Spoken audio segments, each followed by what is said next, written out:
ॐ सदाशिवसमारम्भां श्रीशङ्कराचार्यमध्यमाम् अस्मदाचार्यपर्यन्तां वन्दे गुरुपरम्पराम्।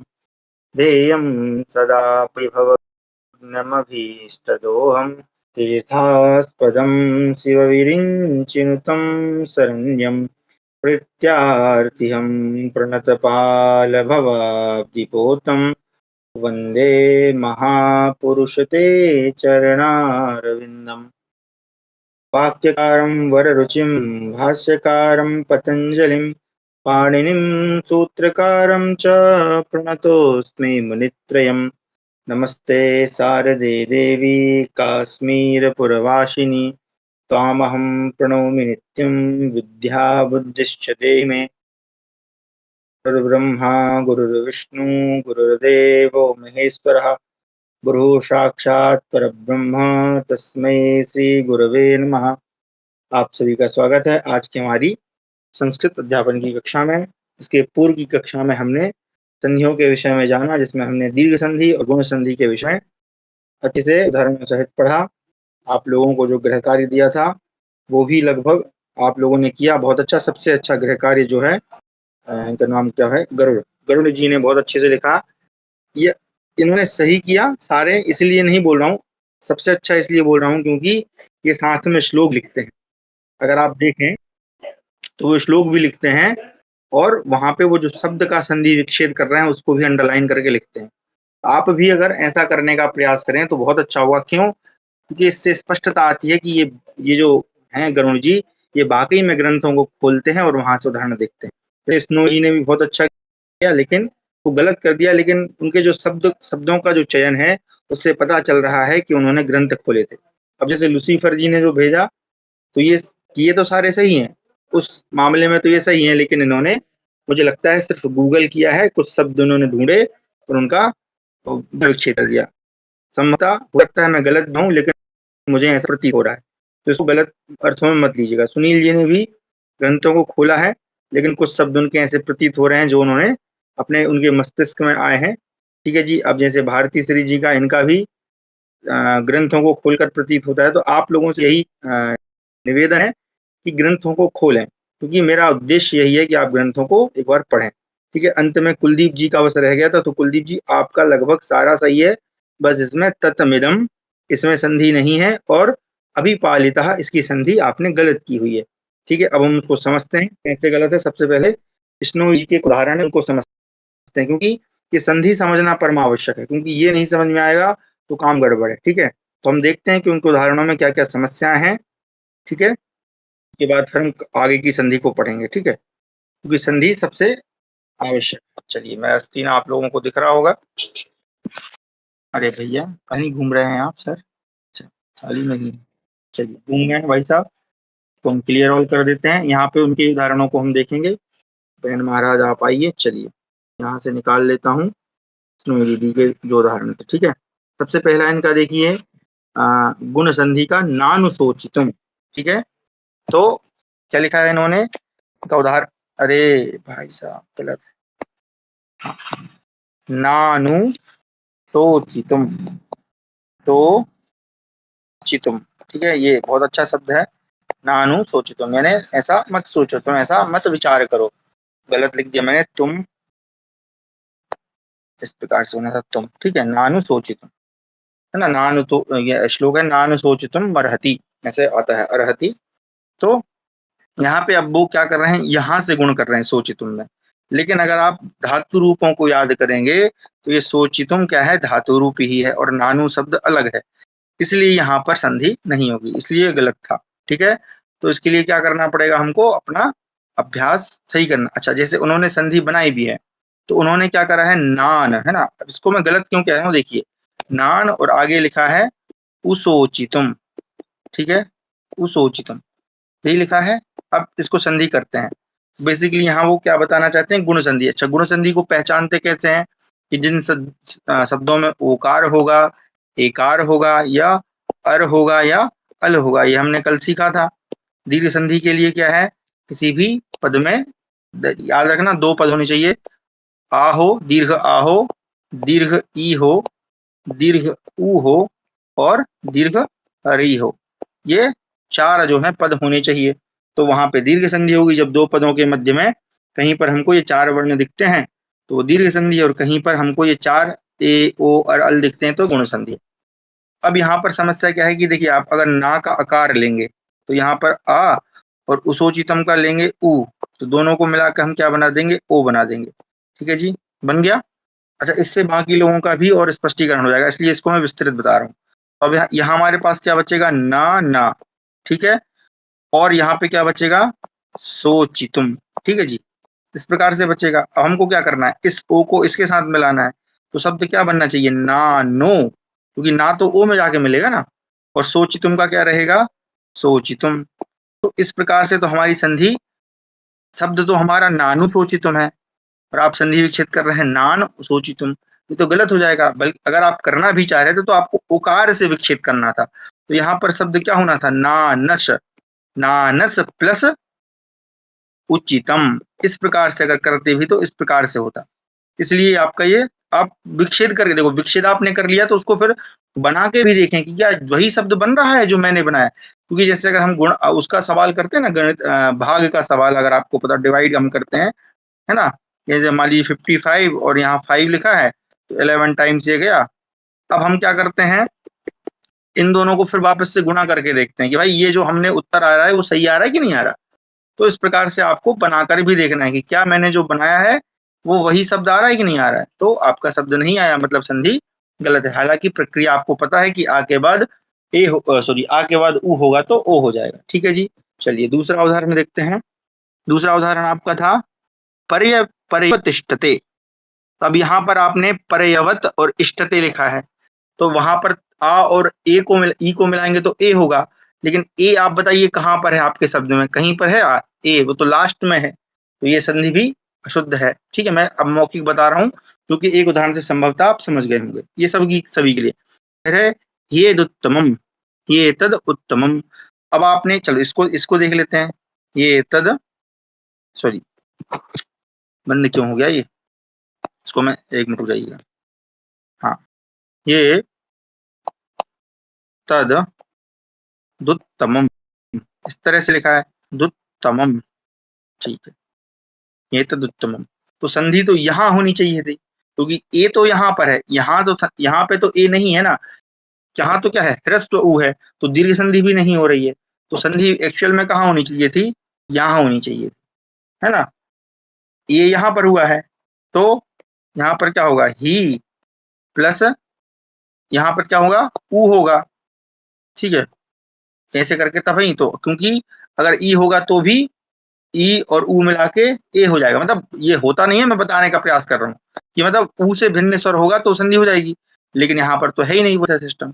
तो यहाँ पे अगर संधि होती भी तो यहाँ पर होती, यहाँ तो नहीं होती है। यहाँ पर क्या है, देखिए, दा के साथ ऊ मिला हुआ है।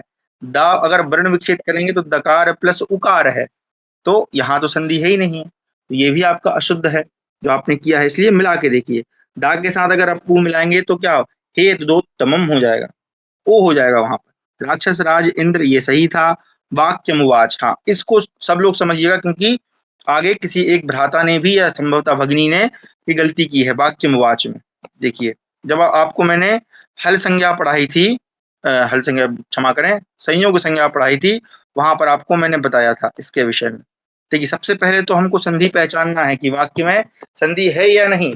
क्योंकि देखिए, इस पूरे पद में भले ये दो पद हैं, लेकिन पूरे पद में कहीं पर ना तो दीर्घ वर्ण है कोई, ना है एकार है, ओकार है, अर है, अल है, कहीं पर नहीं है। तो यहाँ तो कोई भी संधि बन ही नहीं रही है। पहले ही हमारा, जब आप शब्द को चेक कर रहे हैं तभी आपको पता चल जाएगा कि यहाँ संधि नहीं है। तो वाक्यम उवाच। अब याद करिए हल संज्ञा, तो वहां पर अगर आप देखेंगे वाक्यम उवाच, इस प्रकार से लिखा हुआ है, वाक्यम उवाच। उवाच कहाँ बनता है, वही लिट लकार में बनेगा, वच धातु के, है ना।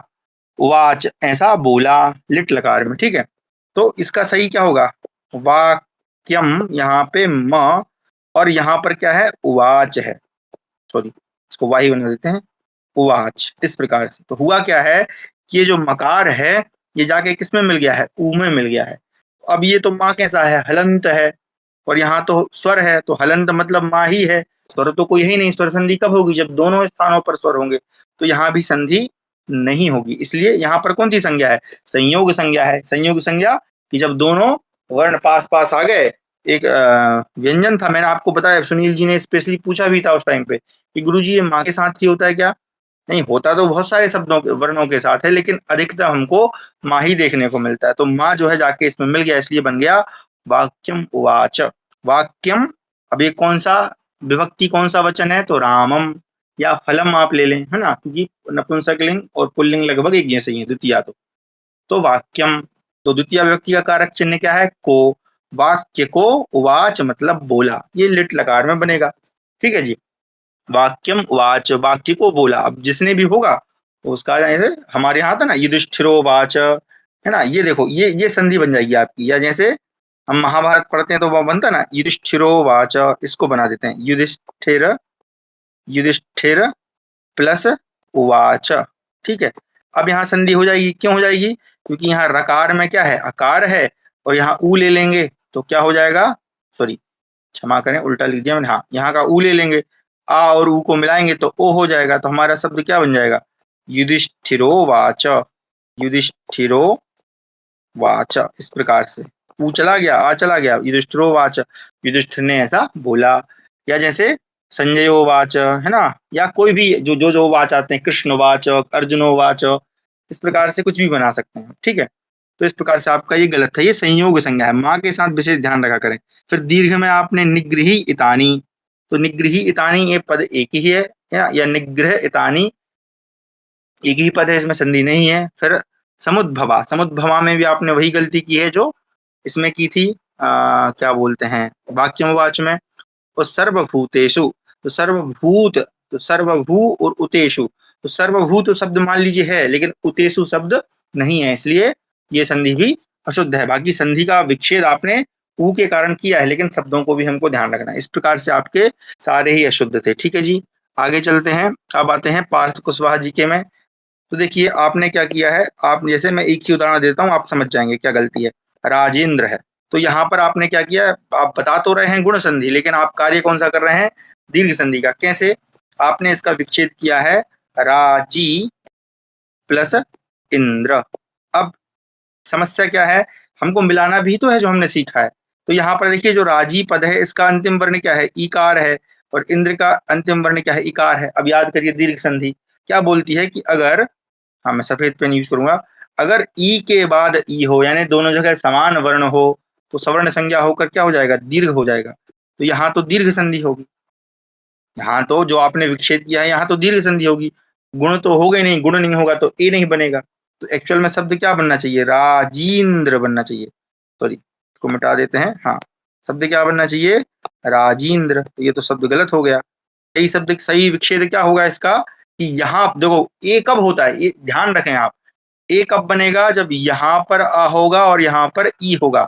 इसलिए मैंने कहानी से जोड़ा था कि भैया आ जो है वो अटैक कर रहा है, यानी इस वाले पद, प्रथम पद में निश्चित रूप से आ ही होगा और बाद में ई होगा। मैंने क्रम भी आपको बताया था कि ई पहले होना, ई अगर पहले हो गया और आ बाद में हो गया तो काम गड़बड़ है, वहां दूसरी संधि हो जाएगी, वो हम आगे यण संधि में पढ़ेंगे। लेकिन यहाँ पर गुण कब होगा, यानी ए कब होगा? जब आ के बाद ई होगा। तो उसका सही विच्छेद क्या होगा? राज प्लस इंद्र। तो क्या हो जाएगा? राजेंद्र। यहाँ पर अकार, यहाँ पर ईकार। ठीक है, आपको ये ध्यान, आपके सारे उदाहरण यही हैं। तो जैसे कवेश्वर, तो कवि प्लस ईश्वर, तो कवीश्वर हो जाना चाहिए था। तो वैसे कवीश्वर शब्द भी है और कवेश्वर है। सही शब्द तो वैसे कवीश्वर ही है। फिर प्रभुपदेश, ये आपका सही था। ज्ञानेश्वर, तो ज्ञानेश्वर में भी ज्ञान प्लस ईश्वर होगा। देवेश में भी देव प्लस ईश होगा। फिर दीर्घ संधि, ये आपकी सही है, बस गुरु उपदेश आपने गलत लिखा था, वो मैंने बता दिया क्योंकि वहां दीर्घ उ होगा। ठीक है, कुलदीप जी का तत्मिदम, तो तत्मिदम में भी यही समस्या है जी। वहां पे ततम इदम, तो वहां पे मकार है। देखिए तत्मिदम में कहीं पर भी ना दीर्घ है ना गुण है, कहीं पर नहीं है, तो संधि नहीं। आपको पहचानना है शब्द में कि क्या यहाँ पर कोई दीर्घ शब्द है, क्या यहाँ पर कोई गुण हो रहा है? नहीं। तो तत्मिदम में वही समस्या। उसके बाद अभिपालिता, तो अभिपालिता में अभिपालिता, तो ई आपने क्यों बना दिया? वहां तो अभिपोलिता होना था अगर ई कर रहे हैं तो। इस प्रकार से ये भी आपका अशुद्ध है। तो मैं आशा करता हूं आप समझ गए होंगे, बाकी आपके सभी के सही है, तो बहुत बढ़िया। अच्छा, अब यहाँ पर क्या होता है, जब हम अगली संधि में प्रवेश करेंगे, इस संधि का नाम है, अच्छा 1 मिनट रुक जाइए, पहले मैं देख लूँ कि किसी का कोई और विशेष प्रश्न है तो आप पूछ सकते हैं। नमस्कार गुरुजी, प्रणाम गुरुजी, सॉरी आज थोड़ा बाहर थी, घर अभी आई हूँ थोड़ी देर पहले हूँ। हाँ जी, कोई बात नहीं, चलेगा। सिर्फ 2 शब्दों को गूगल की सहायता से ढूँढना था, बनाया खुद से था। ठीक है जी, मैं समझ गया। अब देखिए, आप चाहे जो भी हो, मैं हूँ तो गुरु ही ना, तो वर्ण विच्छेद करके देखना पड़ेगा। हाँ, बिल्कुल, इसीलिए तो वर्ण विच्छेद सिखाया है ना। वर्ण विच्छेद, भाई मुझे बच्चों जैसे सिखाने की आवश्यकता क्या थी? आप सभी विद्वान विदुषियाँ हैं, मुझे ज़रूरत क्या है? लेकिन मैं समझता हूँ उसकी ज़रूरत क्यों है, इसलिए सिखाया था कि जहाँ कन्फ्यूजन लगे वर्ण विच्छेद कर लीजिए। व्हाई इज़ गुण संधि कॉल्ड गुण संधि गुरुजी? हाँ, बहुत अच्छा प्रश्न है। You are a very good question. Actual में मुझे भी इसका सही परफेक्ट आंसर नहीं पता, क्योंकि देखिए गुणों की व्याख्या नहीं कर सकते हैं, क्योंकि एक्चुअल में गुण किसको कहते हैं? तो जो अच्छी चीजें हैं हमारे अंदर, है ना, जो अच्छे कार्य हैं, इसके कारण उसको गुण कहा जाता है। कि जैसे मान लीजिए जैसे जैसे आप बहुत अच्छी बांसुरी बजाते हैं, ठीक है, ये आपका एक अच्छा गुण है। तो उसी प्रकार से यहाँ शब्दों को अलग अलग उसमें परिवर्तित कर रहे हैं, संभवतः इसलिए गुण के। ये मैं अपना खुद से बता रहा हूँ, मुझे भी इसका सही बताएं तो उत्तर नहीं पता। अगर आप में से कोई बताना चाहे तो बता सकता है ना, मुझे भी एक्चुअल में नहीं पता। क्वालिटीज में धन्यवाद टीचर जी। जी हाँ, अब देखते हैं, चलिए मैं भी पूछता हूँ, क्योंकि ये प्रश्न तो मेरे कभी ना मस्तिष्क में आया, ना हमने कभी गुरुजी से पूछा, ना हमें ऐसा कोई उत्तर मिला। आप में से कोई अगर सज्जन हो, इसको लगता है कि ये प्रश्न का उत्तर ढूंढना चाहिए तो ढूंढिएगा, मुझे भी बताइएगा, मैं भी सीखूंगा, क्योंकि आप लोगों के साथ मैं भी सीख रहा हूँ। चलिए, तो हमारी जो अगली संधि है, वृद्धि संधि। क्योंकि देखिए दीर्घ में तो समझ में आता है, सही प्रश्न है कि दीर्घ में दीर्घ हो रहा है, आगे जो संधियां है वहां भी यही सारे कार्य होंगे, बस गुण में गुण क्यों होता है? सो गुण, क्योंकि देखिए, अच्छा इसका उत्तर मैं आपको शास्त्रीय उत्तर दे सकता हूँ जो हमको गुरुजी ने दिया था। वो ये है कि देखिए पाणिनि जी की एक आदत है, वो क्या करते हैं, कोई भी काम करने से पहले सबको एक संज्ञा देते हैं। तो वो क्या करते हैं, वो एक सूत्र देते हैं, अदेंग गुण, सॉरी मैं इसको सूत्र बस बोल देता हूँ, इसको लिखता अलग अलग ही हूँ, ठीक है, इसको मिटा देते हैं, मिट जाओ भैया। अरे भैया, चलिए, सूत्र है अदिंग गुण, इसका विच्छेद होगा अत इंग, सॉरी अत प्लस, क्या था, एक मिनट जाइए, मैं देख लेता हूँ, रुक जाइए एक सेकंड, है ना, गलत नहीं बताना चाहिए किसी भी सर को, ठीक है। इसका है, हाँ, अदिंग गुण आदि गुण, ठीक है, एक मिनट। अत चा इंग चा, इंग को इकार बोलेंगे ना, ठीक है, ठीक है, हाँ इक बोलेंगे, अत और इक, ये जो है अत सूत्र है अदेंग गुण, अत और इक जो है ये गुणवाचक हों, गुणवाचक यानी इनको गुण कहा जाए, ऐसा वो कहते हैं। तो अत में क्या क्या आता है, अत प्रत्याहार कहाँ बनेगा? तो अत अत तो कोई प्रत्याहार बनता ही नहीं, तकार कहीं है ही नहीं लास्ट में। तो अत का मतलब हम क्या लेंगे, आ, ठीक है। तो यानी अकार, अकार जो है, अकार अब अष्टादश प्रकार का आकार है, उसके यानी ये क्या हो गया, पर पूर्व में हो गया, यानी अकार, अत यानी अकार पूर्व में हो, उसके पर अगर इक हो।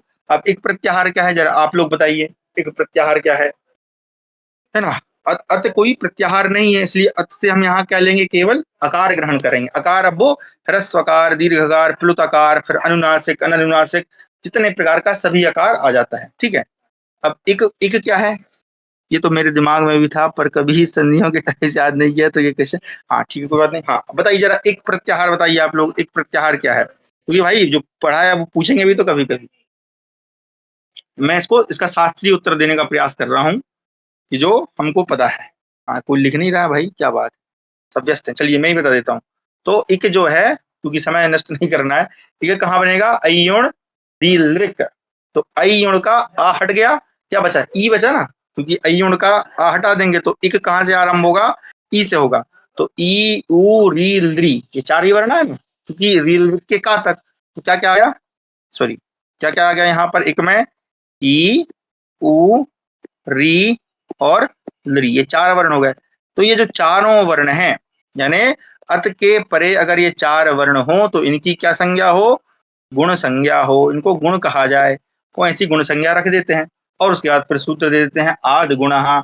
आद गुणहा की मतलब आद के, अत के परे, आ के परे अगर गुण हो, गुण मतलब ये चारों वर्ण है ना, ये चारों वर्ण हो तो उनको ए ऐ ओ औ ये आदेश हो जाए। तो फिर वो कह देते हैं कि ए, सॉरी ए ओ औ नहीं, सॉरी ए ओ अर और अल, अरे का नहीं चल रहा, अर और अल, ये 4 आदेश बताते हैं, ठीक है, कि भैया पहले इनको गुण कह दिया, अरे चलता क्यों नहीं है भाई ये, पहले इनको गुण कह दिया और फिर अगले सूत्र में बता दिया कि अगर अकार परे अगर ये 4 गुणवाचक वर्ण हो तो उनके स्थान पे क्रमशः ई के स्थान पर ए, ओ के स्थान पर उ के स्थान पर ओ, री के स्थान पर अर्ल और री के स्थान पर अल हो जाए। तो ये उनके सूत्र से है। तो ये थोड़ा इसका शास्त्रीय मैंने व्याख्या करने की प्रयास किया, बाकी इसका जो रियल रीजन है मुझे भी नहीं पता है। चलिए अगली संधि हमारी वृद्धि संधि। हाँ, वृद्धि, जैसा कि नाम से स्पष्ट है, ये सभी ये जो संधियां हम पढ़ रहे हैं ये सभी कौन सी संधि हैं, ये स्वर संधि ही है ना, ये स्वर संधि के ही भेद हैं। पहले दीर्घ पढ़ी हमने, फिर गुण पढ़ी, अब हमारी वृद्धि संधि है, ठीक है। इंटरनेट नहीं चल रहा है क्या, चल तो रहा है भाई। चलिए, तो वृद्धि, जैसा कि नाम से स्पष्ट है, वृद्धि मतलब बढ़ना, किसी चीज का बढ़ जाना। मेरे पास एक पेन था, 2 हो गए, पेन की वृद्धि हो गई। मेरे घर में एक बोरा गेहूं था, अब 4 बोरा गेहूं है तो उसकी वृद्धि हो गई, अनाज की वृद्धि हो गई। इस प्रकार से वृद्धि संधि। अब यहाँ से जो है देखिए, थोड़े से अपवाद के नियम आते हैं। वो अपवाद के नियम क्या है, अपवाद आप समझते हैं एक्सेप्शन, कि भाई जो सामान्य नियम है यानी जो हम हमेशा करते आए हैं उसमें कुछ विशेष हो जाना। तो पाणिनि जी क्या करते हैं कि क्योंकि उनको उनका लक्ष्य क्या है, सही शब्दों का निर्माण, साधु शब्दों का निर्माण, यही व्याकरण का है। तो जो लोक व्यवहार में जो शब्द प्रचलन में थे उन शब्दों को भी उनको स्वीकार करना था, क्योंकि अब वहां क्या होता है, समस्या ये आती है कि वहां जो संधि हमें करना होती है वो संधि होती नहीं है। तो वो क्या करते हैं कि उनको जो है उन शब्दों के लिए अपवाद के कुछ नियम देते हैं। तो अपवाद के नियम अभी नहीं पढ़ेंगे, जब हम पूरा पढ़ लेंगे, ये पूरा हम स्वर संधि को पढ़ लेंगे, उसके बाद हम अव्यय पढ़ेंगे और उपसर्ग पढ़ेंगे। उन दोनों के बाद आप लोग, अगर मैं भूल जाऊं तो इसमें, वैसे मैं याद रखूंगा, लेकिन आप लोग स्मरण कराना कि गुरुजी हमको अपवाद नियम पढ़ना है संधि के। क्यों? क्योंकि अव्यय और उपसर्ग पढ़े बिना मैं आपको अपवाद नहीं समझा पाऊंगा, ठीक है जी। चलिए, तो हमारी अगली संधि है वृद्धि संधि। अब कहानी पे चलते हैं हमारी। तो कहानी आप सभी को पता है, मैं यहाँ चार्ट नहीं बना रहा हूँ, आप समझ जाइएगा। ह्रस्व, दीर्घ और संयुक्त, ये 4 वर्ण है। तो जो आ भाई साहब थे इन्होंने ई को भी पीट दिया, ऊ को भी कर दिया, री को भी मार दिया और ली को भी हमला कर दिया, गुण तक पहुंच गए। अब इनका अभी भी मन नहीं भरा, इनने कहा कि भाई नहीं, ये सब जो है इससे काम नहीं चलेगा। अब ये अगले मोहल्ले में पहुंच गए। अगले मोहल्ले में कौन रहते हैं, ए ओ, सॉरी क्षमा करें गलत लिख रहा हूं मैं, कौन कौन रहते हैं, ए आई ओ और औ, ठीक है जी। अब इनको भी पीटेंगे, ठीक है। मतलब कहने का मतलब क्या हुआ, संधि आप समझ रहे हैं कि पहले आ होगा और बाद में ए आई ओ औ ये सारे वर्ण होंगे, तो कौन सी संधि हो जाएगी, वृद्धि संधि। भी उदाहरण से समझेंगे, लेकिन पहले आप क्या करें कि इन दोनों को एक ग्रुप माने, यानी ए आई समान ही है, उनका उच्चारण स्थान एक है इसलिए एक ही है। उसी प्रकार से ओ औ ये भी समान ही है, तो ये दो दो का ग्रुप है, ठीक है। चलिए अब उदाहरण पे चलते हैं, वृद्धि संधि के उदाहरण से समझते हैं। चलिए, हाँ ठीक है, अरे सफेद से लिखना है, इसको मिटा देते हैं। हाँ चलिए, तो उदाहरण है सदा प्लस एव, ये शब्द आपने कहीं ना कहीं सुने ही होंगे। मैं अभी फिलहाल आपको वही सारे शब्द देता हूँ, ठीक है, सदा प्लस एव। तो वही नियम जो हम शुरू से पढ़ते आए हैं कि पहला पद और दूसरा पद। पहला पद क्या है देखिए, सदा, दूसरा पद क्या है, एव, ये दोनों ही अव्यय हैं, आगे अव्यय में जब हम पढ़ेंगे तो पढ़ेंगे, ठीक है। तो सदा, सदा, एव, एव, ठीक है, ये 2 पद हो गए। चलिए तब क्या करेंगे भैया, पहले पद का कौन सा वर्ण लेना है, अंतिम वर्ण। तो इस पहले पद का सदा का अंतिम वर्ण क्या है, आकार है, तो ले लिया। यहाँ हमारे पास क्या बचा, सा और द, ठीक है, मतलब सकार और आधा दकार। उसके बाद अब क्या लेना है, अच्छा बा मिट गया, दूसरे पद का क्या लेना है, ए लेना है, क्योंकि दूसरे पद का क्या कौन सा वर्ण लेते हैं, पहला वर्ण लेते हैं। और यहाँ पर हमारे पास क्या बच गया, वाह बच गया, ठीक है भैया। अब क्या कह रहे हैं कि अगर आ के बाद ए हो, आ के बाद क्या हो, ए हो, तो दोनों को क्या हो जाता है, इन दोनों को मिलाने पर इन दोनों के स्थान पर कौन सा आदेश हो जाता है, आई आदेश हो जाता है, ठीक है जी। यही वृद्धि है, क्योंकि क्या हुआ, ए में कोई मात्रा नहीं है और आई में क्या हो गई, एक मात्रा की वृद्धि हो गई, इस प्रकार से इसको वृद्धि कहते हैं, ठीक है। तो यानी आ के बाद अगर ए होगा तो दोनों को क्या हो जाएगा, ऐ आदेश हो जाएगा, ऐ वृद्धि हो जाएगी। अब मिला लीजिए। अच्छा, अब याद करिए जब आपको वर्ण पढ़ाए थे तो क्या पढ़ाया था मैंने कि भैया जो ऐ है ना, ये जो स्वर होता है इसमें तो एक ही मात्रा होती है और ए में कोई मात्रा नहीं होती, लेकिन जब जैसे ये व्यंजनों के साथ जुड़ेगा तो उसमें कितनी मात्राएं लगेंगी, 2 मात्राएं लगेंगी, है ना। वर्ण में आपको वर्णमाला में पढ़ाया था। तो जरा जोड़िए इनको, तो क्या हो जाएगा, सा का रहेगा सा। अब ये जो दकार है ये जाके किस में मिलेगा, ऐ में, तो दा में कितनी मात्राएं लगेंगी, 2 मात्राएं, क्यों, क्योंकि ये ऐ है। और वा का रहेगा वा, तो हमारा शब्द बन जाएगा सदैव। ठीक है जी, क्या बन जाएगा, सदैव, है ना। अच्छा, ये चल रहा है कि नहीं चल रहा है, एक बार देख लूं मैं इसको वो करके। ठीक है, तो शब्द बन गया सदैव। चलिए आगे और भी उदाहरण देखते हैं। ठीक।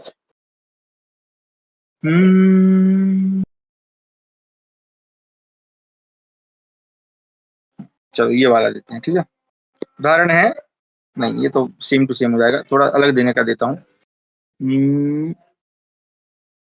ये करके देते हैं, ठीक है। पंच, पंच प्लस एते। अब एते कहाँ बनता है, एते एतानी, है ना, ध्यान रखिएगा, वहां बनता है एते, ठीक है। या यहाँ सॉरी, एषः एतौ एते, एषः एतौ एते, है ना, वो हमने एतत् शब्द पढ़ा था ना। शब्द रूपों को अभी सर्वनाम शब्द पढ़ाना है आपको। अब समझ लें कि हर दिन आपको मैं एक एक शब्द पढ़ाऊंगा, शब्द रूप तैयार करते रहिएगा। तो एते बहुवचन में पंच, 5 बहुवचन है, पंच एते ये कह रहे हैं। तो देखिए यहाँ पर क्या है, ह्रस्व आ है और यहाँ पर क्या है, ए है। ये तो इतना तो समझ में आ रहा होगा आप लोगों को कि भाई 2 पद हैं, 2 पदों का इसका अंतिम वर्ण लेना है, इसका प्रथम वर्ण लेना है। मिला लीजिए, तो क्या कह रहा है, नियम वही है। तो चाहे ह्रस्व आ हो चाहे दीर्घ आ हो, उससे फर्क नहीं पड़ता है। तो यहाँ का अ ले लेंगे, यहाँ का ए ले लेंगे, दोनों को मिला देंगे, दोनों के स्थान पर क्या हो जाएगा, वृद्धि एक आदेश हो जाएगा। दोनों एक आदेश क्यों बोल रहे हैं, क्योंकि दोनों को मिलाकर एक आदेश हो रहा है। अब बना लीजिए शब्द, क्या हो जाएगा, पांच पंचा, और चा में क्या मिल जाएगा, ऐ जाके मिलेगा, क्योंकि चा तो आधा बचा है, तो हो जाएगा पंचई। ता में हो जाएगी मतलब ते, पंचईते, 5, ये 5, यह 5, ठीक है, पंचईते। आ गया समझ में। चलिए और दूसरा उदाहरण देख लेते हैं। अब हाँ, ये वाला देता हूँ, ये बहुत प्रसिद्ध उदाहरण है। देव प्लस ऐश्वर्यम, ध्यान रखिएगा, देव प्लस ऐश्वर्यम। अब यहाँ पर क्या है, पहले पद का अंतिम वर्ण है अकार। ध्यान रखिए इन सभी संधियों में आ पहले है ना। आ, वैसे आपको दूसरे भी उदाहरण देखने को मिल जाएंगे, कहीं कहीं जो है ई भी हो जाता है, ऐसा नहीं है कि ई नहीं होता है या ऊ नहीं होता है ना। जैसे अगर गुरु हम लिख देते हैं, गुरु प्लस ऐश्वर्यम ना, यही उदाहरण मान लेते हैं इसी को, क्योंकि बेसिकली इसका कहना यह है कि अगर एक स्वर के बाद दूसरा स्वर हो, ठीक है, तो वहां पर भी यही संधि होती है, लेकिन मतलब वृद्धि नहीं होगी, संधि तो होगी लेकिन दूसरी संधि होगी, वो आगे आपको समझ में आएगा। लेकिन याद रखिएगा कि ऐसा नहीं है कि भाई का सब जगह आ ही हो, दूसरे वर्ण भी होते हैं ना। अभी जब पूरी संधि पढ़ लोगे तो आपको समझ में आएगा। चलिए, तो देव का हमने ले लिया आ, यहाँ हमारे पास क्या बचा, दे और वह आधा। अच्छा, अरे यहाँ तो भैया समस्या आ गई, क्यों, क्योंकि ऐश्वर्यम जो पद है, ऐश्वर्यम जो पद है यहाँ तो पहले से ही ऐ है, दिख रहा है ना आपको, ऐ, ऐश्वर्यम में क्या होता है, ऐ होता है, तो ये तो ऐ है। अब क्या करें, वही मैंने बोला कि दोनों जोड़े में है। तो कहने का मतलब क्या हुआ कि अगर बाद में ए हो अथवा ऐ हो, ये दोनों ही हो, ए अथवा ऐ दोनों ही हो, तो दोनों ही परिस्थितियों में क्या होगा, ऐ एकादेश ही होगा, दोनों को मिलाने से ऐ बनेगा। और यहाँ पर हमारे पास क्या ऐ को हम यहाँ ले आते हैं, यहाँ पर बचा हमारे पास स्वरियम। ठीक है जी, मिला दीजिए सबको, तो दे का रहेगा दे, बा में मिलेगा ऐ, तो हो जाएगा दे वही, स्वरियम का स्वरियम। प्रकार से हमारा शब्द क्या बन जाएगा, देवैश्वर्यम, देवैश्वर्यम। मैं आशा करता हूँ आपको ये समझ में आ रहा होगा। ठीक है, अभी आपको विच्छेद करना भी सिखाऊंगा, लेकिन आगे चलते हैं। ठीक है, अब इसको एक साथ ही पढ़ लेते हैं ताकि समस्या ना हो। ठीक है, अच्छा इसको ऐसे ही कर देते हैं। चलिए, हाँ, अब आ भाई साहब ने जो है इन दोनों को परास्त कर दिया। अब कौन बचा आगे, ओ और औ बचे। तो यहाँ पर भी वही होगा जो अभी इनके साथ हुआ है, यानी कि अगर आ के बाद, अब मैं नियम पहले बता रहा हूँ, ठीक है, मैं यहाँ पे दीर्घ लिखता हूँ, यानी इन दो आ के बाद अगर ओ अथवा क्या होगा, औ होगा, ओ अथवा औ होगा, तो इन दोनों को मिलाने से इन दोनों के स्थान पर कौन सा आदेश होगा, औ आदेश होगा। क्यों? क्योंकि वृद्धि हो जाएगी। उदाहरण देख लेते हैं, एक रामायण का उदाहरण है, वनौषधि, है ना, वन प्लस औषधि, सही शब्द क्या है, औषधि या औषधि, है ना। ध्यान रखिए, कई लोग औषधि लिख देते हैं, वो गलत होता है, ओ नहीं होता, औ होता है, वन प्लस औषधि। तो यहाँ पर क्या है, अकार है, और यहाँ पर क्या है, औकार है, दोनों को मिला लेंगे, दोनों के स्थान पर क्या होगा, औ आदेश ही होगा। तो इस प्रकार से क्या शब्द बन जाएगा, बा का वा रहेगा, ना में मिला देंगे औ तो हो जाएगा वनऊ, और ये वाला औ तो चला गया नीचे, यहाँ पर क्या बचा, सा और धी, तो क्या हो जाएगा, वनौषधि। ठीक है, अच्छा चलिए और देख लेते हैं। ठीक है, हाँ ये वाला देखते हैं, वन प्लस ओ कषः, वन प्लस ओ कषः। ठीक है, अब क्या है, यहाँ पर ओ वाला उदाहरण है, क्या है, वन, वन का क्या लेंगे, अकार, ओ कषा का क्या ले लेंगे, ओ। ठीक है जी, दोनों को मिला देंगे, क्या बन जाएगा, औ बन जाएगा। क्योंकि नियम यही कह रहा है ना कि भैया अकार के बाद अगर ओकार या औकार ये दोनों हों, आ और आ के बाद अगर ओ और औ हो, तो इन दोनों को मिलाने से औ बनता है। बना दीजिए, तो वा का रहेगा वा, ना में जाके मिलेगा औ तो हो जाएगा वनऊ, और सधी, सॉरी क्षमा करें, सधी नहीं है यहाँ पे, हाँ वनऊ, और यहाँ पे क्या बचा, कषः, तो क्या हो जाएगा, वनऊ कषः। इस प्रकार से आपका शब्द बन जाएगा। ठीक है जी, अब ये प्रश्न उठता है कि गुरुजी इसको अब मान लीजिए, ये तो चलो आपने बता दिया, लेकिन अगर मान लीजिए कहीं पर संपूर्ण पद लिखा है, उसको कैसे पहचानेंगे। तो देखिए, पहचान करने का सबसे अच्छा उदाहरण ये है कि मैंने दोनों, इसमें दो ही एक और वृद्धि होती है, वो आर वृद्धि, अभी आगे बताऊंगा, लेकिन अभी दो को समझते हैं। देखिए, पहचान करने का तरीका क्या है, नहीं यार यहाँ नहीं चलते, यहाँ चलते हैं। ठीक है, पहचान करने का तरीका यह है कि अगर किसी पद में, जहां पर हमें समझ में आ रहा है कि ये दो पद हैं, ये कितने पद हैं, दो पद हैं, और उन दो पदों में अगर क्या, देखो हो क्या रहा है, अई वृद्धि हो रही है और अवृद्धि हो रही है ना, अई और औ, ये दो वृद्धियां हो रही हैं। तो हमको देखना है कि ऐसा कौन सा पद है जिसमें अई और औ लगा है। उदाहरण से समझते हैं, पद है एकैकः, पद क्या है, एकैकः। ठीक है, एकैकः। अब कैसे देखेंगे कहां पर वृद्धि है, तो वही सारा नियम जो हम शुरू से पढ़ते आए हैं, जहां से जुड़ा है वहीं से तोड़ दीजिए। तो कहां से जुड़ा है भैया, आई, कई दिख रहा है ना, आई है, क्योंकि वृद्धि क्या हुआ है, आई ही तो वृद्धि हुई है। तो आई जब बना है तो वो किससे मिलके बना है, याद करिए, ये नियम याद ध्यान में रखिएगा, पहले आ है और बाद में ए अथवा आई, ये दोनों में से एक तो है, और यहाँ पर भी या तो ह्रस्व है या तो दीर्घ है। अच्छा, कहीं पर आपको शब्द लिखने में अगर ह्रस्व दीर्घ में लिखने में समस्या आती है तो कोई चिंता की बात नहीं है। ठीक है, क्योंकि जब जैसे ही आपका शब्दकोश अच्छा हो जाएगा, आपको फिर ह्रस्व दीर्घ समझने की भी आवश्यकता नहीं पड़ेगी। और देखिए, मैं अभ्यास करने का इसलिए बारंबार कहता हूँ, निवेदन करता हूँ कि अभ्यास करने से ही किसी कार्य में गति आती है।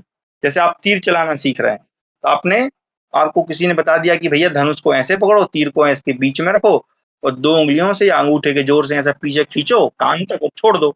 आपने 2-3 बार प्रयास किया, आपको चलाते आ गया।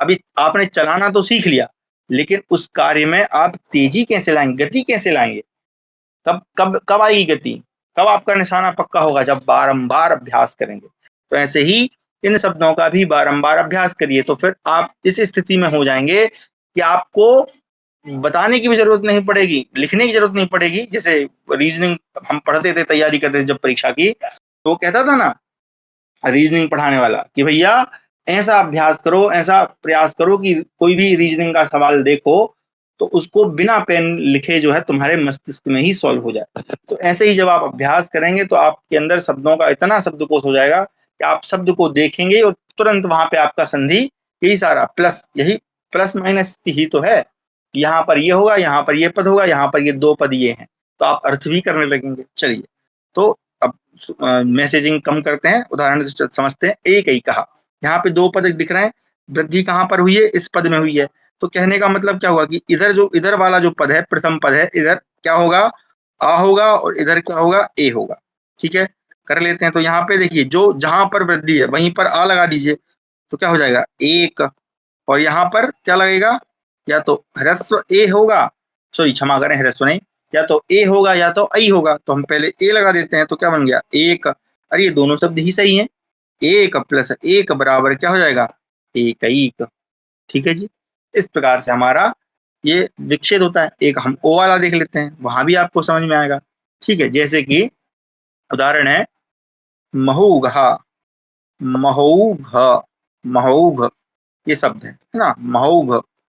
तो महूघ में कहाँ वृद्धि है? यहाँ पर, अरे क्या हो जाता है पेन महाराज को? हाँ, ठीक है, महूघ है, महूघ में कहाँ पर वृद्धि है? यहाँ हा में, हऊ में वृद्धि है। तो अब मतलब क्या हुआ कि यहाँ पर आ होगा और यहाँ पर, सॉरी मैं ऐसे बना देता हूँ, यहाँ पर हा होगा और यहाँ पर ए होगा, सॉरी ए नहीं, क्षमा करें, ओ, या तो ओ होगा या तो औ होगा। क्यों? क्योंकि औ जो बना है वो आ और ओ या अथवा औ को मिलाकर बना है। तो बना लेते हैं जरा, तो क्या हो जाएगा? पहले हम लिख देते हैं मह, क्योंकि आ लेके आना है, हा में है ना, तो हा में आ लगा दीजिए, और यहाँ पर क्या लगा देंगे? ओ लगा देंगे, और लिख देंगे घा। तो महा प्लस ओघ। अब हमको पता है कि मह शब्द तो है नहीं, सही शब्द क्या है? महा, तो हो जाएगा महा। और औघ, तो यहाँ पर ओघ शब्द नहीं बल्कि औघ शब्द होता है। तो ये शब्दकोश के कारण हमारी से गलती होगी, चलेगा। अगर आप ओघ भी लिखेंगे तो भी चलेगा। जब आप शब्द ओघ का मतलब होता है समुद्र, महा ओघ, महासमुद्र ना, बड़ा समुद्र, औघ को जल भी कहते हैं। तो इस प्रकार से महा प्लस औघ बराबर महोघ। मैं आशा करता हूं आपको ये समझ में आ रहा होगा। ठीक है, अब आपको मैं कुछ उदाहरण देता हूं, आप लोग करके बताएंगे। जरा कॉपी पेन लेके तैयार हो जाइए, है ना। अगर आप यहाँ टाइप कर सकते हैं तो ठीक है, नहीं टाइप कर पाएंगे कोई समस्या नहीं, कॉपी में जरूर करिए। लेकिन ठीक है, कॉपी में करेंगे तो जब यहाँ हम उत्तर लिखेंगे तो आप स्वयं ही चेक करिए कि मैंने कितना सही किया था, पूरी ईमानदारी से। ठीक है, मैं आपको कुछ उदाहरण दे रहा हूँ, आपको विच्छेद भी करना है और आपको उनको जोड़ना भी है। परमौज, ठीक है, परमौज, ये उदाहरण करिए। फिर है तथैव, तथैव, है ना। चलिए और दे देता हूं, त्वा प्लस ऐच्छिक, त्वा प्लस ऐच्छिक। ठीक है, फिर है हम्म, हम्म, ये दे देते हैं। अच्छा यहाँ पे, यहाँ देते हैं परम, परम प्लस औदार्य, औ है ना, ये औ है, औदार्य, परम प्लस औदार्य। ठीक है, चलिए एक और देता हूँ, 5 देता हूँ, इसको आपको विच्छेद करना है। ठीक है, हम्म, मतैक्य, मतैक्य। ठीक है, ये 5 उदाहरण है, इनमें से 3 जो हैं आपको विच्छेद करने हैं और 2 जो हैं आपको जोड़ने हैं। जरा करके बताइए फटाफट। अगर यहाँ नहीं लिख पाएंगे तो भी चलेगा, बस आप यहाँ पे बता दीजिए कि गुरुजी हमारा हो गया, मतलब हाँ लिख दीजिए कि हाँ मेरा हो गया, ऐसे लिख देंगे तो भी चलेगा, ताकि मुझे लगे कि सब लोग कर रहे हैं। ठीक है, कॉपी में करेंगे तो भी चलेगा। और जैसा कि मैंने बोला था, भाई जैसे जैसे हम संधि पढ़ेंगे तो आपका मस्तिष्क जो है वो कंफ्यूजन में जाएगा। अभी दीर्घ संधि में तो सब लोग फटाफट कर रहे थे, हाँ भाई ये क्या है। अब जब आगे आगे पढ़ेंगे तो काम गड़बड़ होगा, इसलिए मस्तिष्क को खुला रखिएगा, क्योंकि संधियां बहुत सारी हैं, है ना, बड़ा कंफ्यूजन होता है। इसलिए संधि को कहा जाता है कि अगर ये क्लियर हो गई तो समझ लीजिए 50% व्याकरण आप सीख गए हैं। मतलब ये सब कहने की बात है, बाकी व्याकरण में बहुत कुछ है जो सीखना होता है ना। अभी यण संधि में और समस्या आएगी, है ना। चलिए कोई बात नहीं, यण है, फिर अयादि है, फिर है ना, अयादि के बाद फिर एक हमारी होती है प्रकृति भाव संधि होती है ना। यहाँ ये सब समस्या वाला काम। चलिए लिख लिख रहे हैं, परम प्लस औज, ठीक है, परम प्लस औज, ता प्लस दैव, ये कौन सा बना दिया मुझे नहीं पता है। डन। आजकल की उपेक्षा कार्य ज्यादा है। अच्छा, अपेक्षा, हाँ ठीक है, मैं समझ सकता हूँ। हाँ, कई समस्याएं रहती हैं, लेकिन हाँ ये जरूर है कि थोड़ा सा समय फिर भी निकालने का प्रयास करें, अगर निकल पाए। नहीं निकलता तो कोई बात नहीं, हमारी भी समस्याएं रहती हैं, सबको रहती हैं समस्याएं। लेकिन फिर भी अगर हफ्ते में, जैसे अगर पूरे हफ्ते में पूरे दिन ना निकालें तो रविवार के दिन निकाल लें। था लगाना था, ठीक है। परम ओज तथ प्लस एव स्वैच्छिक परमोदार्य मत प्लस ऐक्य। क्या बात है भाई, सुनील जी के लिए जोरदार तालियां बनती हैं, बहुत सुंदर। हाँ बहुत बढ़िया दीदी, शक्ति दीदी ने भी सही लिखा। तो जी कुलदीप जी का हो गया, और बाकी लोग भी लिखें। फिर कितना टाइम तो नहीं हुआ ना अभी, हम समय है। यण संधि का भी चलिए, तो लगभग सुनील जी ने सब कुछ सही किया है। बस यहाँ पे थोड़ा सा गलत किया है। तो गलत इसलिए क्योंकि शब्दकोश नहीं है सही। इसका विच्छेद क्या होगा? तथा प्लस एव, तथा प्लस एव, तथैव। बाकी सारे उनके सही हैं। एक बार आप चाहें तो उनकी, तो उन्होंने जो भेजा उससे मिला सकते हैं। बहुत बढ़िया भारती श्री जी। परम प्लस औज तथ प्लस एव स्वैच्छिक परमोदार्य मत प्लस ऐक्य। बहुत बढ़िया। तो भारती श्री जी ने भी पूरा सही किया। अब कुलदीप जी ने चूकी और बाकी लोगों ने कॉपी में किया है, तो एक बार हम यहाँ पे उत्तर लिखते जाते हैं। सबसे पहला परमौज है ना, परमौज का मैं लिखता हूँ। आप बाकी सुनील जी ने सही किया है, तो वही उत्तर है। परम प्लस ओज, परमोज। ओज शब्द होता है ना, ओज हम कहते हैं ना तेज ओज, तो ओज है ना, औज नहीं है। परम प्लस ओज, ठीक है, परमौज। तथैव का मैंने बता दिया। तथैव का यहाँ लिखा है तथा प्लस एव। स्वैच्छिक, ये आपने बना लिया। हम कहते हैं स्वैच्छिक अवकाश है, आज स्वैच्छिक अवकाश है, तो स्वैच्छिक जोड़ना था। आगे बाद ऐ है, दोनों को मिलाएंगे तो भी ऐ ही रहेगा। परम औदार्य, इसका हो जाएगा परमौदार्य, परमौदार्य इस प्रकार से, क्योंकि औ है। अच्छा, मतैक्य का क्या हो जाएगा? मत प्लस ऐक्य, क्योंकि ऐक्य शब्द है ना, यही हम एकता बोलते हैं। वहां पे ए होता है, ऐक्य में क्या होता है? ऐ होता है, इसलिए मत प्लस ऐक्य, मतैक्य। तो इस प्रकार से आपकी ये वृद्धि संधि थी, ठीक है। अब इसमें एक आर वृद्धि भी होती है, ठीक है, लेकिन वो आर वृद्धि आपको मैं कैसे समझाऊंगा, मुझे तो थोड़ा सा विचार करने दीजिए। अगर अभी होगा तो मैं समझाऊंगा, नहीं तो फिर उपसर्ग इत्यादि के बाद ही बताऊंगा, ठीक है। चलिए मैं देखता हूँ जरा।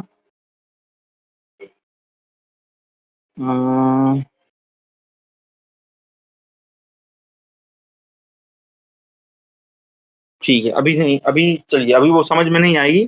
आर वृद्धि थोड़ी सी वो अपवाद नियम है, इसलिए मैं नहीं बता रहा हूँ। उसमें जैसे कि उदाहरण मेरे मस्तिष्क में अभी नहीं रहा, देखिए प्राट क्षति ऐसे बनता है, वहां पे आर वृद्धि वो अपवाद नियम है। तो अपवाद नियम हम जो है अव्यय और उपसर्ग पढ़ने के बाद ही पढ़ेंगे, ठीक है जी। चलिए बहुत बढ़िया। आर एक, जैसे अर वृद्धि होती ना, अर होता है किसमें? गुण में। ऐसे ही आर एक वृद्धि होती है, आर। तो आप समझ तो रहे होंगे कि आर बनता किससे? री से, क्योंकि री से ही अर बना है। तो यहाँ भी आर बनता है, लेकिन आर वो अपवाद नियम है, ठीक है। चलिए इसको हम बाद में पढ़ेंगे, लेकिन मस्तिष्क में रखिएगा, क्योंकि वृद्धि में बहुत सारे अपवाद आ जाते हैं। वृद्धि संधि से अपवाद नियम चालू हो जाते हैं। अब जो अगली संधि है हमारी यण संधि है, ठीक है। कौन सी संधि है जी? यण संधि। ये सबसे महत्वपूर्ण संधि है, ठीक है, यण संधि। इसको ध्यान से समझिएगा, क्योंकि सबसे अधिक जिसका प्रयोग होता है वो है, एक तो हमारी दीर्घ संधि और दूसरी हमारी यण संधि। अरे इस पेन को पता नहीं क्या हो जाता है। दूसरी हमारी यण संधि, और ये सबसे कठिन संधि है, यण संधि। अगर ये समझ में आ गई तो समझ लीजिए कि बहुत कुछ आपको समझ में आ गया, क्योंकि यहाँ से नियम थोड़ा सा परिवर्तित हो जाएगा, ठीक है। यण संधि। अब आप सभी से प्रश्न है कि बताइए यण क्या है। आपने पढ़ा है तो फटाफट जरा लिख दीजिए सभी लोग। हाँ, मत प्लस ऐक्य, बहुत बढ़िया। यण, पहले तो ये पता होना चाहिए यण संधि है तो यण किसे कहते हैं, है ना। हाँ, र ला वा या, बहुत बढ़िया, बहुत सुंदर। मैं और वेट करता हूँ सबका, क्योंकि क्रम सही नहीं है ये।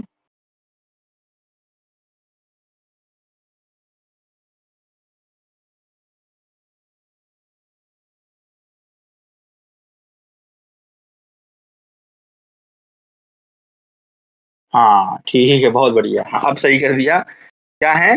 य, व, र और ला। याद रखिए ये क्या है, ये व्यंजन है। मैंने जब आपको हलंत नहीं पढ़ाया था उस समय मैंने आपको हलंत नहीं लगवाया था, लेकिन अगर आप याद करेंगे तो बाद में मैंने हलंत लगवा दिया था, क्योंकि ये सभी क्या है, व्यंजन है। और व्यंजन की अपनी कोई सत्ता नहीं होती, इसलिए उसमें क्या होता है, हलंत होता है। जब उसको उच्चारण करते हैं तो स्वर की सहायता से करते हैं, या फिर पद में जब उपयोग होता है तो जहां आधा है तो वहां हलंत लगाते ही लगाते हैं, या उसको हम आधा ही बनाते हैं ना। इसलिए जो यण है उसमें य व र ला तो है, लेकिन साथ में हलंत भी है। बहुत बढ़िया, सभी का उत्तर सही है। तो यण मतलब या र ला वा। तो यण संधि का संबंध भी इन्हीं चार से है।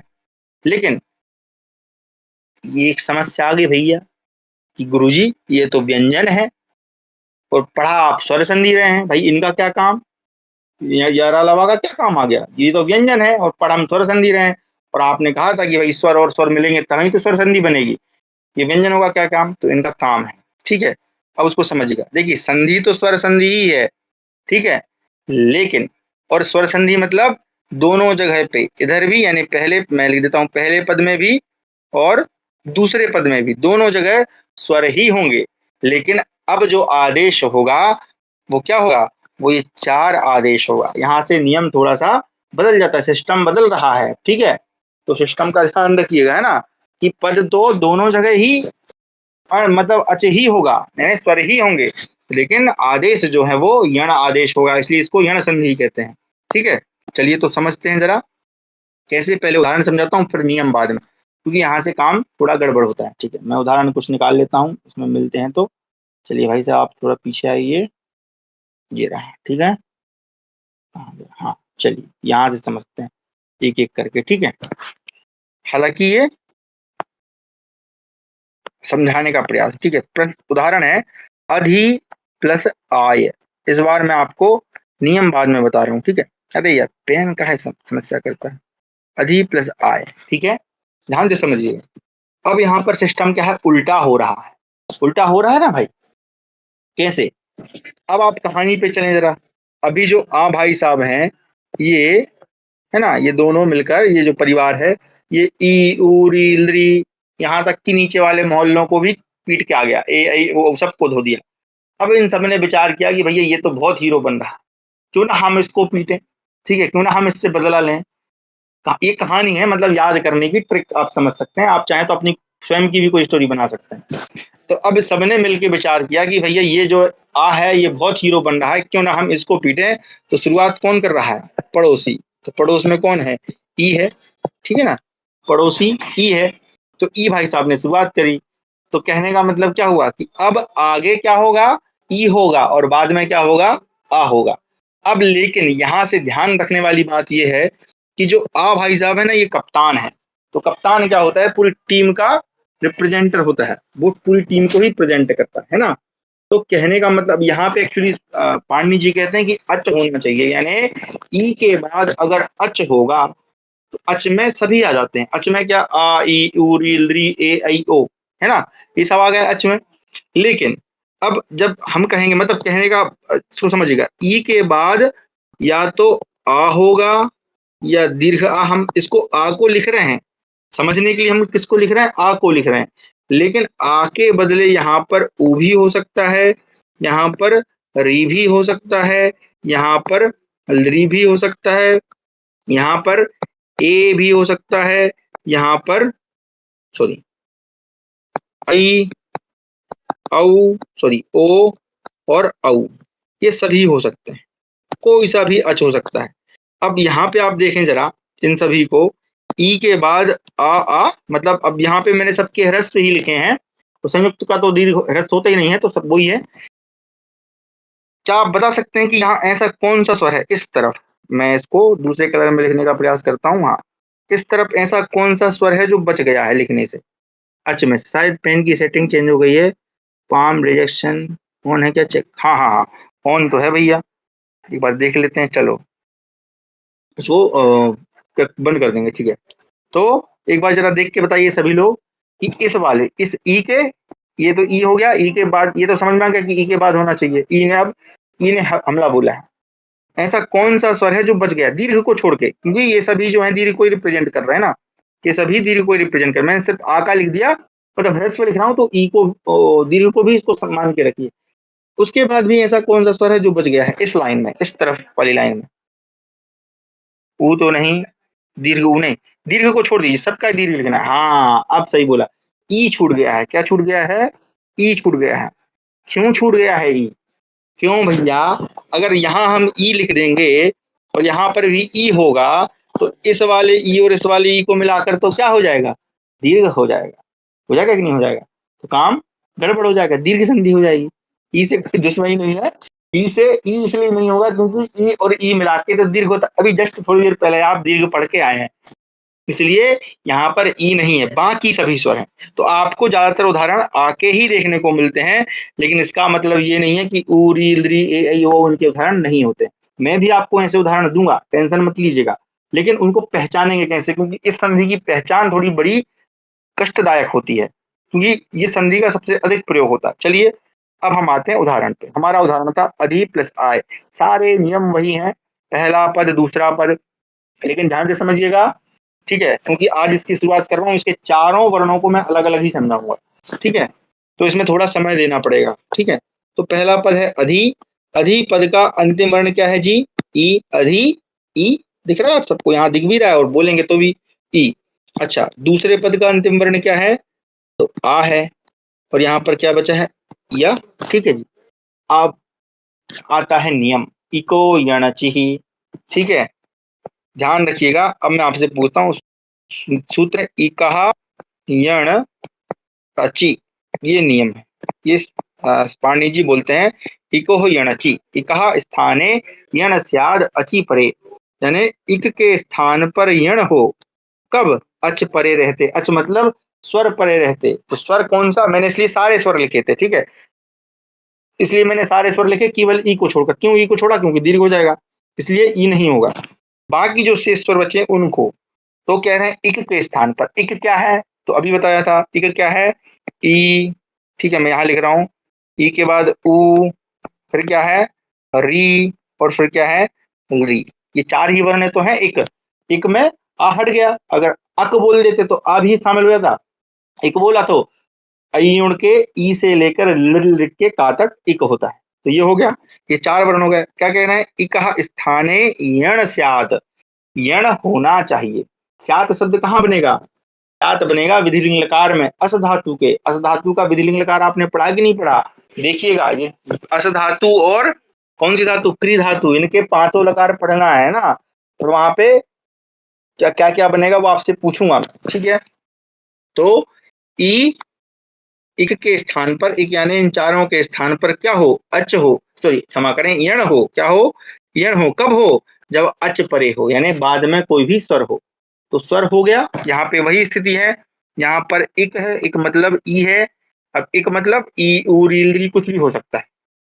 बाद में अच है, हाँ जी अच है, आ है। क्या होना चाहिए? बोल रहे हैं यण हो। यण, ध्यान रखिए यहाँ पर इसके स्थान पर होगा। किसके स्थान पर होगा? इक के स्थान पर, केवल इक के स्थान पर होगा। बाद वाला जो अच है उसमें कोई परिवर्तन नहीं होगा। अभी तक हम क्या करते आए थे? दीर्घ संधि, वृद्धि संधि, गुण संधि में उन दोनों, मतलब पहले पद का जो, जैसे मान लीजिए कोई उदाहरण था हमारे पास, सुरेंद्र, तो सुर प्लस इंद्र, ये हमारा उदाहरण था। इंद्र, अरे ठीक है, इंद्र। तो यहाँ पर क्या हो रहा था कि यहाँ का हम आ ले रहे थे, यहाँ का ई ले रहे थे, इन दोनों को मिला के क्या बना रहे थे? इन दोनों के स्थान पर, मिट जाओ, नहीं मिटे, इन दोनों के ही स्थान पर हम क्या कर रहे थे? ए कर रहे थे, यानी दोनों चले जा रहे थे और केवल एक ही वर्ण शेष बच रहा था। लेकिन यहाँ पर ऐसा नहीं होगा। यहाँ पर क्या होगा? यहाँ पर जो है, यहाँ पर क्या होगा? केवल इक के स्थान पर बदलाव होगा, यानी जो ई ऊ री री हैं सिर्फ ये ही बदलेंगे, बाद वाला जो अच है वो नहीं बदलेगा। तो अब क्या कहा? तो यण क्या है? तो यण आप सभी को पता है। तो यण क्या है? य, व, र, ल। क्या कह रहे हैं कि इनके स्थान पर या रा लावा हूं। अच्छा, अभी एक प्रश्न ये उठ सकता है कि गुरुजी ई के स्थान पर या क्यों कर रहे हैं? भाई ई के स्थान पर वाह कर दीजिए, या ऊ के स्थान पर या कर दीजिए, या री के स्थान पर राही क्यों कर रहे हैं? तो याद करिए, तुल्यास प्रयत्नम सवर्णम, सवर्ण किसको कहेंगे? जिनका तुल्य प्रयत्न तालवादी स्थान समान है। तो इचु यसानाम तालु, ई का और या का उच्चारण स्थान एक है कि नहीं? तालु, ई भी वहीं से बोला जाता है, या भी, इसलिए ई के स्थान पर या होगा। और अगर आप और आगे जाएंगे डीप में, आभ्यंतर प्रयत्न, बाह्य प्रयत्न, ये सब पढ़ाए हैं, तो वहां भी आप देखेंगे कि इन दोनों की समानता है ना। या जो है वो किस में आएगा? यणश्चाल्प प्राण, सॉरी, हाँ, यण जो है अल्प प्राण है, फिर उस तरह से, और मैं भी भूल गया पढ़ाते पढ़ाते, ठीक है। तो इस तरह से आप जाएंगे तो वहां भी आपको समानता मिलेगी, क्योंकि आभ्यंतर प्रयत्न और तालवादी स्थान है, इसलिए ई के स्थान पर या होगा। ऐसा नहीं होगा कि ई के स्थान पर वाह, नहीं, वाह क्यों नहीं होगा? क्योंकि ई और या जो है एक ही उच्चारण स्थान। उसी तरह से ऊ के स्थान पर वाह होगा।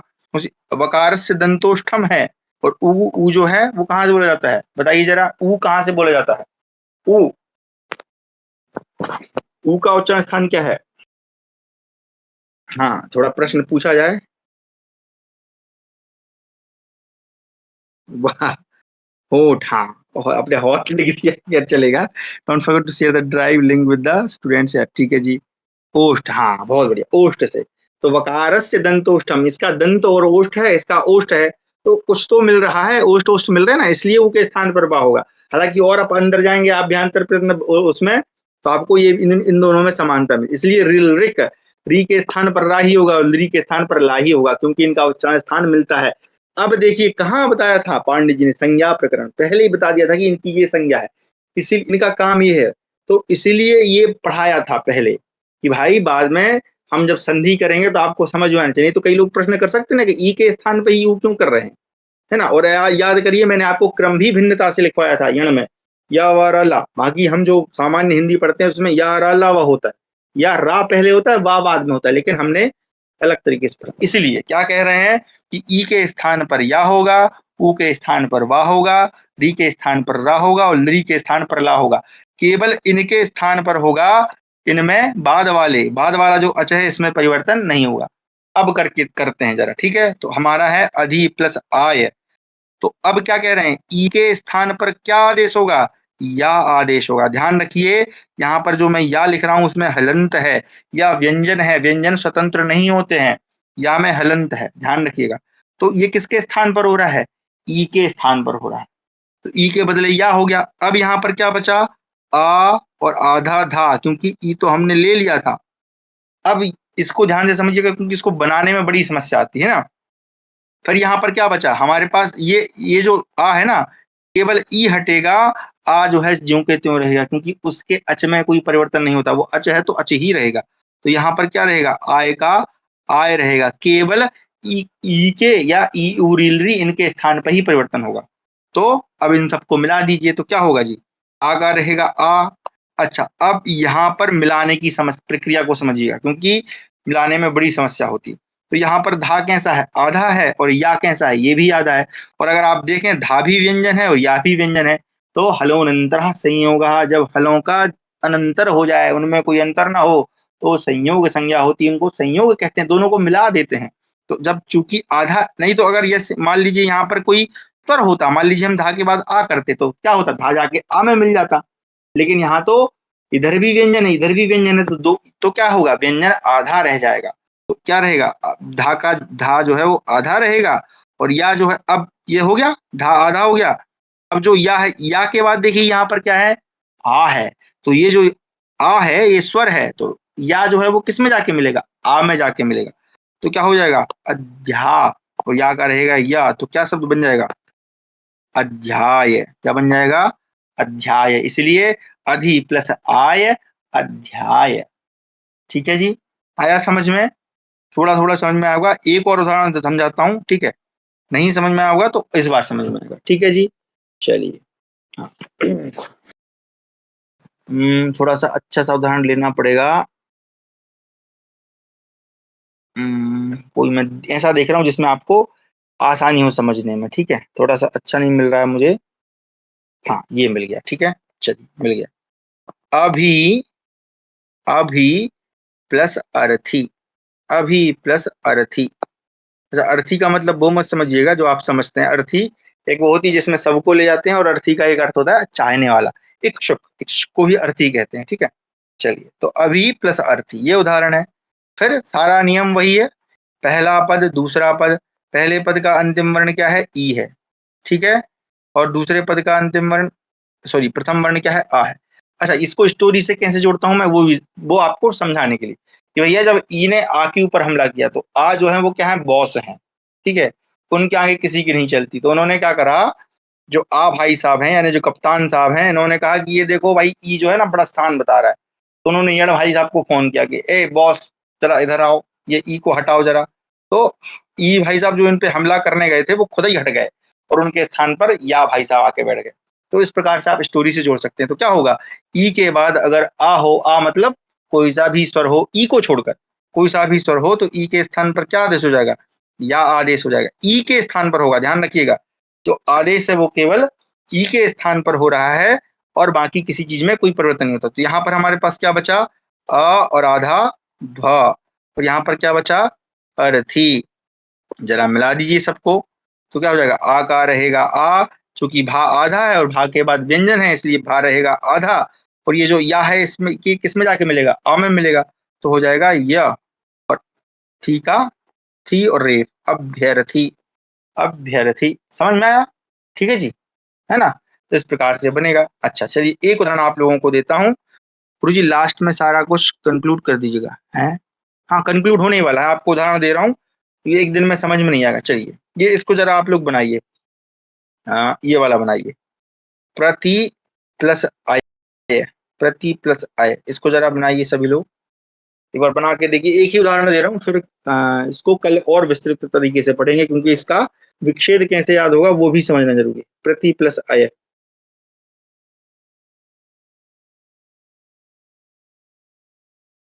वाह क्या बात है, बहुत सुंदर, सभी ने सही किया। क्या हो जाएगा, प्रत्यय, क्या हो जाएगा, प्रत्यय। समझाने की आवश्यकता है क्या, ई के स्थान पर या आदेश हुआ और आ का आ प्रत्यय, ठीक है जी। चलिए अब आपको मैं कुछ उदाहरण दे रहा हूं जो आपको घर से करके लाने हैं, ठीक है जी। ये इसमें थोड़ा सा ध्यान रखिएगा, दिमाग लगाना पड़ेगा, है ना, नकल नकल वाला काम नहीं चलेगा, आप स्वयं से करिएगा, नहीं समझ में आएगा तो कल समझाएंगे। यदि प्लस अपी, ये आपको अभी नहीं करने हैं, कॉपी में लिख लें और कल करके लाएं। यदि प्लस अपी, परी प्लस अटन, ठीक है जी, हाँ, और वी प्लस अय, हाँ, एक दो कठिन देता हूँ, ठीक है, मैं चेक करना चाहता हूँ किसको कितना समझ में आया, ठीक है। देवी प्लस अर्पण, अच्छा मैं ये ऊपर करते जा रहा हूँ क्या, ठीक है सॉरी, जूम को कम कर देता हूँ इधर, हाँ, यदि प्लस अपी, परी प्लस अटन, वी प्लस अय, देवी प्लस अर्पण, ठीक है। अभी सिर्फ जोड़ने वाले दे रहा हूँ ताकि आपको जोड़ने में ही समझ में आए, फिर बाकी इसको कैसे पहचानेंगे वो आपको बताऊंगा, ठीक है। एक आध उदाहरण वैसा क्यों नहीं मिल रहा है मेरे को, हम्म, रुकिए देखता हूँ मैं, रुको एक सेकंड में मन से ही बनवा के देता हूँ, रुको। हम्म, ये कर लो चलो, ठीक है। देवी, अरे पाम रिजेक्शन लग जाता है इसमें, देवी प्लस उवाच, ये वाला कर लो, ठीक है, ये आपको बन जाएगा, है ना। मतलब ये चाहता हूँ कि सिस्टम समझ में आए, देवी प्लस उवाच,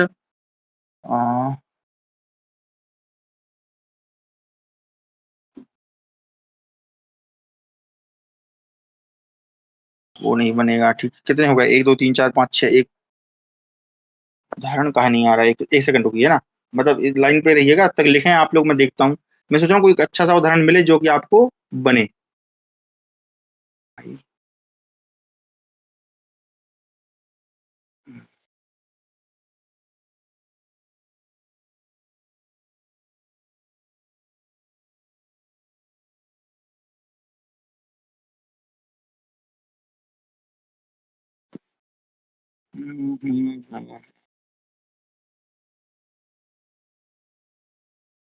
चलो यही कर लो, सुधी प्लस उपास्य, सुधी प्लस उपास्य, ठीक है। तो 1 2 3 4 5 6 वो नहीं मिला उदाहरण, मैं कल देख के लाऊंगा अगर मिलेगा तो। मैं सोच रहा था कोई दूसरे स्वर का मिल जाता, केवल ऊ का ही मिल रहा है, ठीक है, विधि मस्तिष्क में भी नहीं चलेगा। तो यदि प्लस अपि परि प्लस अटन वी प्लस अय देवी प्लस अर्पण देवी प्लस वाच सुधी प्लस उपास्य, ये इतने उदाहरण आपको करके लाना, 1 2 3 4 5 6 छह उदाहरण, ठीक है जी। ये यण संधि की आपको खाली जोड़ कर लाना है, बस जोड़ना है, बन गया दिमाग में, हाँ दिमाग में बन गया तो बहुत अच्छी है। जन्मे जय आगच्छति, तो वहां जन्मे जय आ है और यहाँ पर आगच्छति में भी आ है ना। देखो याद रखना, दोनों जगह आ नहीं होना चाहिए, अगर दोनों जगह आ होगा तो दीर्घ हो जाएगा, एक तरफ ई एक तरफ आ मतलब कोई सा भी स्वर। तो ये थोड़ा सीट ऊपर, अच्छा ठीक है ऊपर कर लें ऐसे, अब दिख रहा है जी।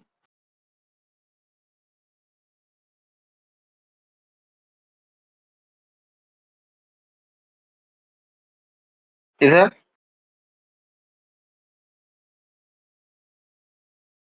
अच्छा हाँ हाँ हाँ ठीक है ये, इसको तो दोबारा लेता हूँ, रुकिए इसको मैं दोबारा लेता हूँ। वो तो अब आप समझ गए होंगे, सिस्टम वही है।